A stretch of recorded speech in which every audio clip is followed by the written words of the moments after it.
¿Ves mi pantalla, verdad? Y Sí, doctora, doctora. Sí, doctora. Súper. Bueno, este Zoom es el que dura, es el que podemos hablar continuado o es el que se corta. Que se corta. No había uno que podíamos, que es lo de la facultad que podemos usar. Pues yo tenía que dar dos clases hoy, no sé si voy a conseguir en 40 minutos darle todo, pero vamos a intentar. Cualquier cosa, entramos nomás en este mismo link. Bueno, ok. Vamos a dar, la vez pasada hablamos del fondo de ojo y vamos a hablar de la anatomía de la retina y la idea es también hablarles del desprendimiento de la retina, o sea, entrar ya a lo que es la patología de la retina, ¿verdad? Bueno, recordando entonces, segmento anterior a segmento posterior tenemos córnea, cámara anterior, el espacio entre la córnea y el iris, el cristalino y detrás todo lo que es el segmento posterior. Las partes más importantes del segmento posterior, el vítreo, la retina, la coroides, ¿sí? Y el nervio óptico que hablamos la vez pasada, ¿sí? Entonces, la retina es una túnica nerviosa o la sensorial del ojo que se extiende desde la cabeza del nervio óptico atrás hasta la hora serrata acá adelante, ¿sí? Vemos otra vez acá, entonces desde la cabeza del nervio óptico se extiende la retina hasta la hora serrata y ahí el epitelio pigmentario de la retina continúa con el epitelio pigmentario del cuerpo ciliar, ¿verdad? Al igual entonces que la esclera y la coroides, la retina adopta la forma de una esfera que está abierta adelante. Tanto la esclera como la coroides también es así, ¿verdad? Una esfera que está abierta acá adelante, ¿sí? Y acá vemos entonces, de adentro hacia afuera, tenemos el vítreo, la retina, la coroides y la esclera, ¿sí?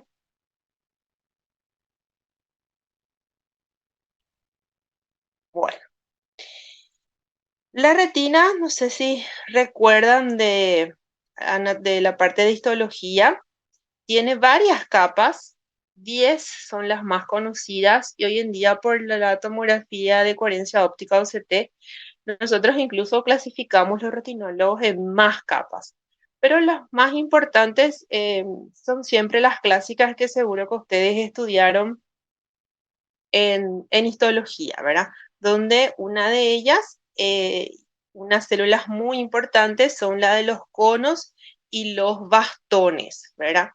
Los conos son las células que están principalmente encargadas de los colores, de la visión de los colores, y están más localizadas en la zona central de la retina, del área macular. Y los bastones, sin embargo, en mayor cantidad en la periferia de la retina, ¿sí? Entonces, si vemos acá la foto, este es un corte, entonces la luz entra, ¿sí? En este sentido, de fuera para adentro, ¿verdad?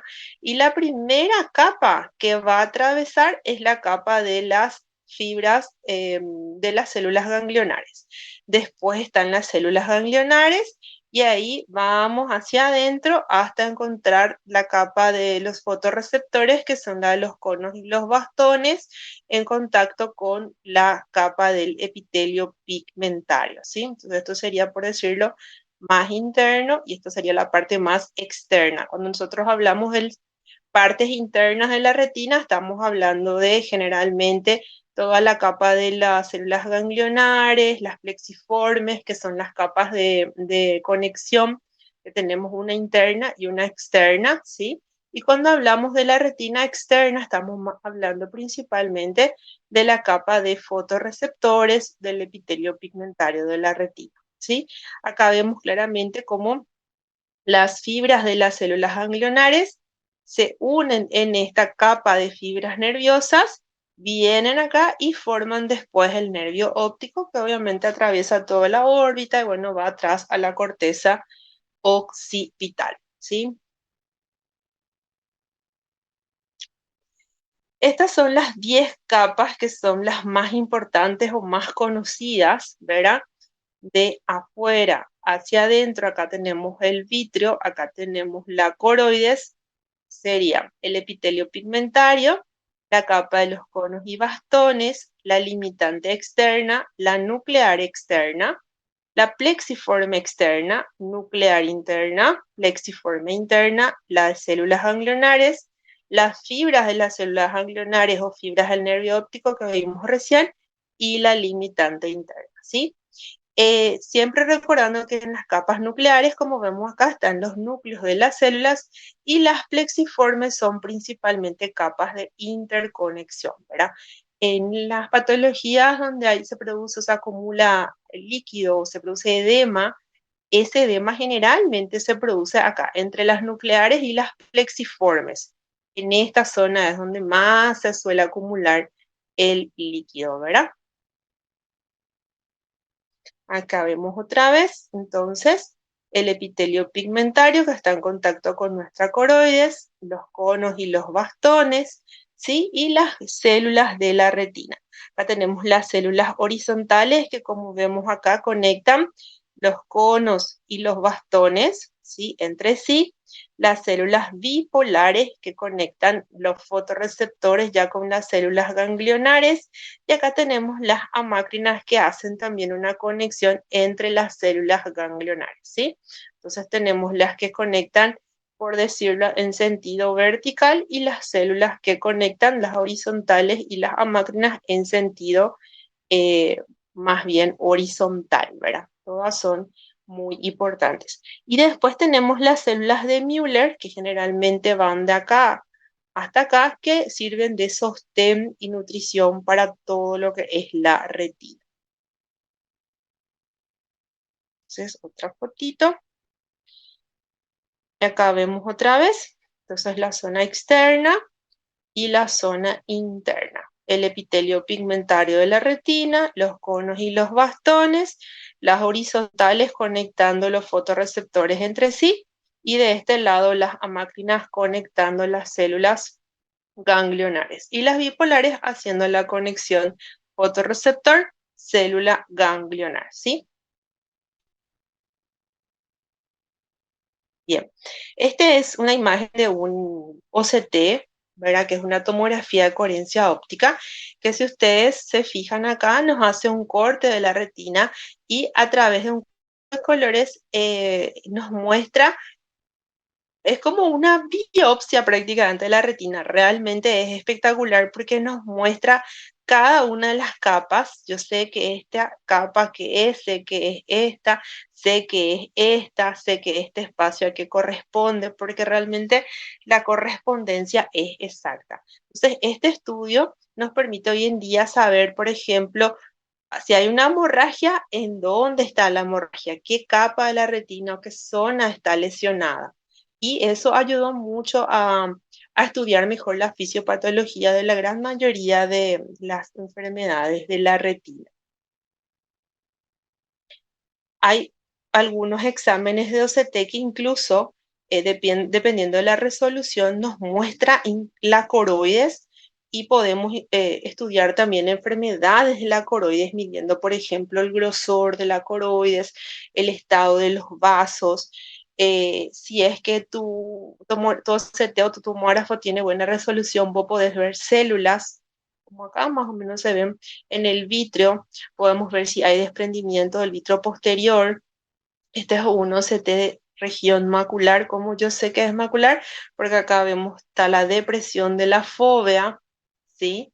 Y entonces yo analizo acá, esto sería una imagen normal de un OCT macular normal. Y como ustedes ven acá, está súper, cada color representa una de las zonas o capas de la retina. Este estudio nosotros usamos muchísimo hoy en día. Entonces, la retina neurosensorial, formada por la membrana limitante externa, que es la unión entre los conos y los bastones con las células de Müller, y se fusionan con el epitelio pigmentario en la hora cerrada. La capa nuclear externa, donde están los núcleos de los conos y los bastones. Las plexiformes son capas de interconexión, tanto la externa como la interna, ¿sí? La nuclear interna tiene el núcleo de las células bipolares, Müller, horizontales y amócrinas, ¿sí? Los vasos no exceden esta capa. la capa de células ganglionares formada por las células ganglionares y la capa fibras nerviosas, axones de estas células ganglionares no mielinizadas hasta cruzar a través de la lámina cribosa, ¿sí? Acá vemos el OCT, otra foto de OCT, ya acá en blanco y negro. La verdad que a mí me gusta más la imagen en blanco y negro que la de color, uso más, ¿verdad? Y acá ustedes pueden ver cómo se puede ver incluso acá un desprendimiento del vitrio. Esta parte correspondería al nervio óptico, ¿sí? Acá vemos un inicio de un desprendimiento de vitrio posterior, la membrana limitante interna, la fóvea. Esta zona más hiperreflectiva correspondería a un vaso sanguíneo y acá cada una de las capas que estuvimos estudiando. Como les había dicho, hoy en día nosotros incluso dividimos la retina en más capas o en más zonas gracias a este estudio. Y acá, por ejemplo, podemos estudiar, miren acá, por ejemplo, tenemos el epitelio pigmentario de la retina, la membrana de Bruch, las interdigitaciones de los epitelios pigmentarios, los segmentos externos de los fotorreceptores, porque esta zona generalmente se altera en patologías degenerativas como por ejemplo la degeneración macular relacionada a la edad, ¿sí? La unión de los segmentos externos e internos de los fotorreceptores, fíjense, todo esto, gracias a esta máquina nosotros podemos analizar, ¿verdad? Y por eso es que se pudo estudiar mucho mejor la fisiopatología de cada enfermedad de la retina una vez que apareció este estudio, ¿sí? El epitelio pigmentario de la retina está compuesto es una monocapa de células que se adhieren firmemente a la coroides a través de la membrana de Bruch, ¿verdad? Estas células están cargadas de melanina, ¿sí? Por eso es pigmentado, y son los responsables del aspecto granular, vamos a decir, que tiene el fondo de ojo. Por eso que si vemos un fondo de ojo, es bien naranjado, pero parece como que tiene unas pequeñas manchitas amarronadas, ¿verdad? El albino, por ejemplo, no es así un naranjado más amarillo, más pálido, ¿verdad? Porque tienen poco pigmento, ¿verdad?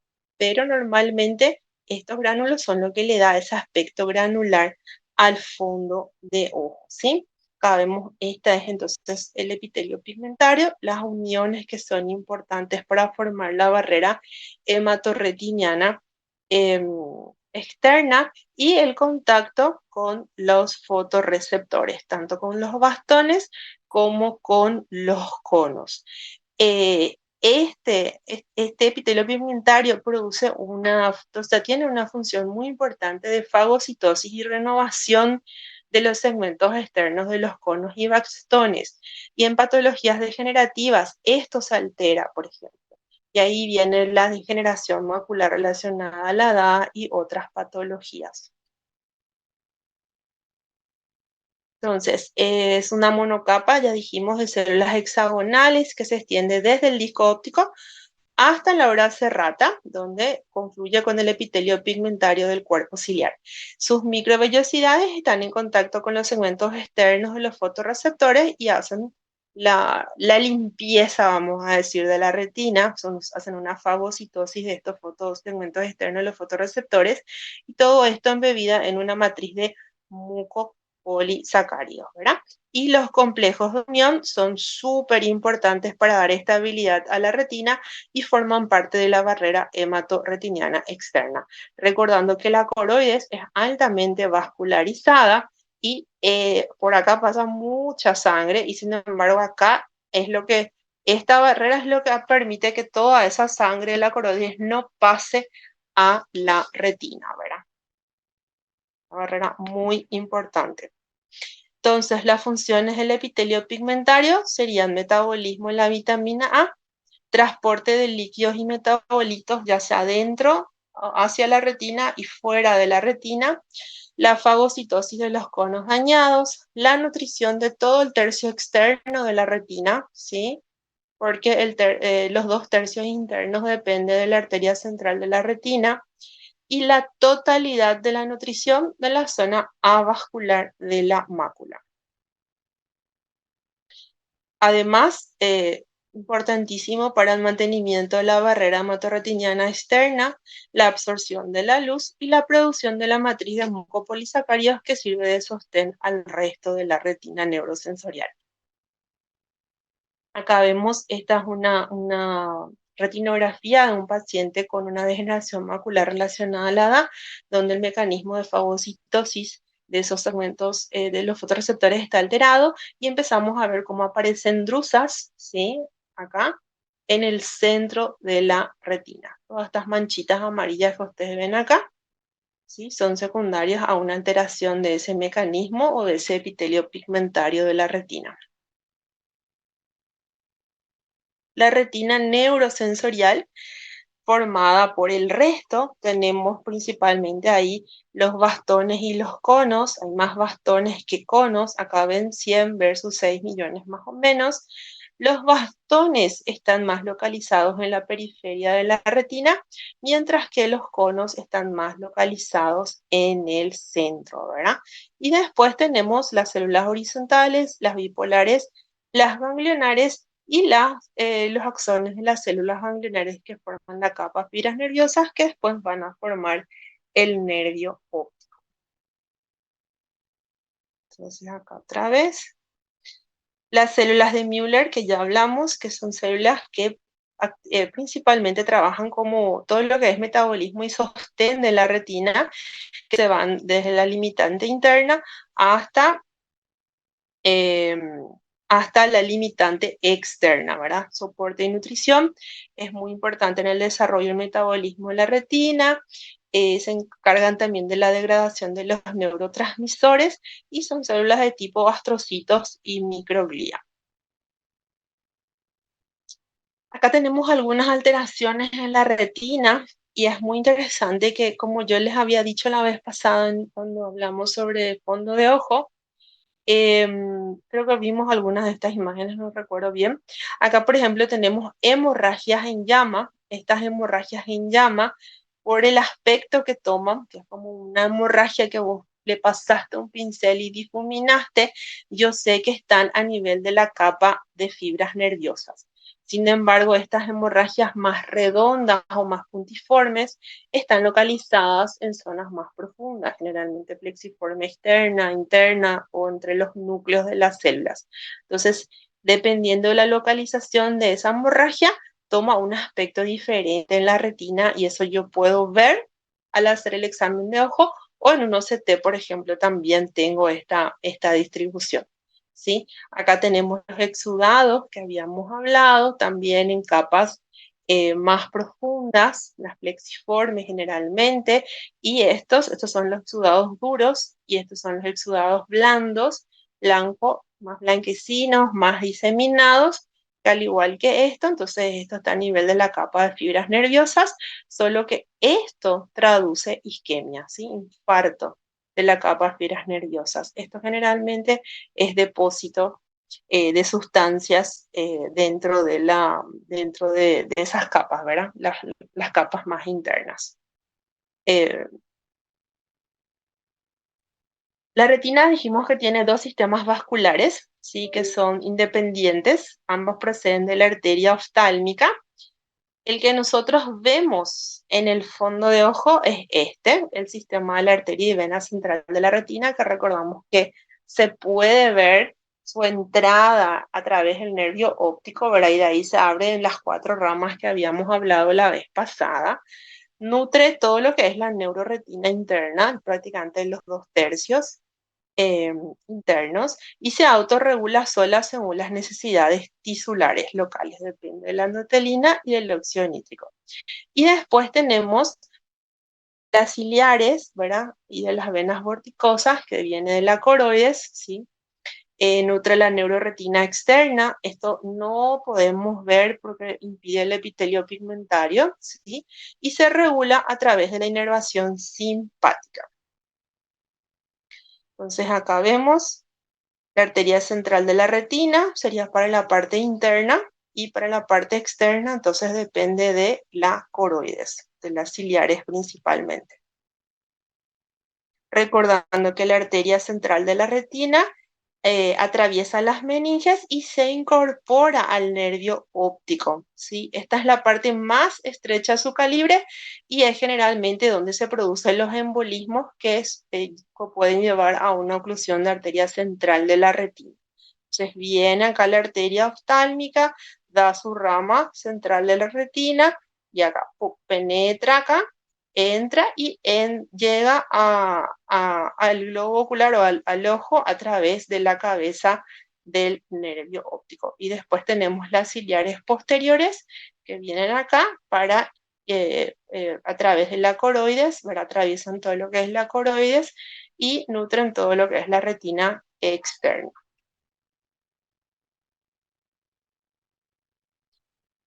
Como en todo tejido nervioso, la retina tiene dos barreras selectivas muy importantes.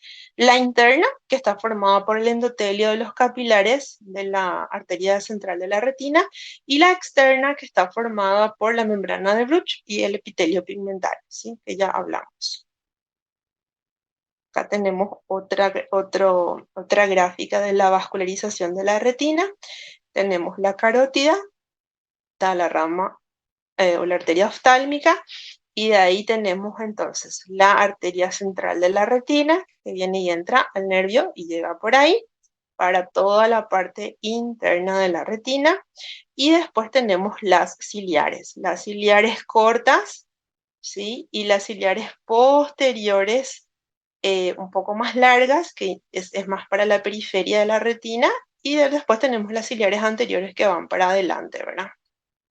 Vemos acá la córnea avascular.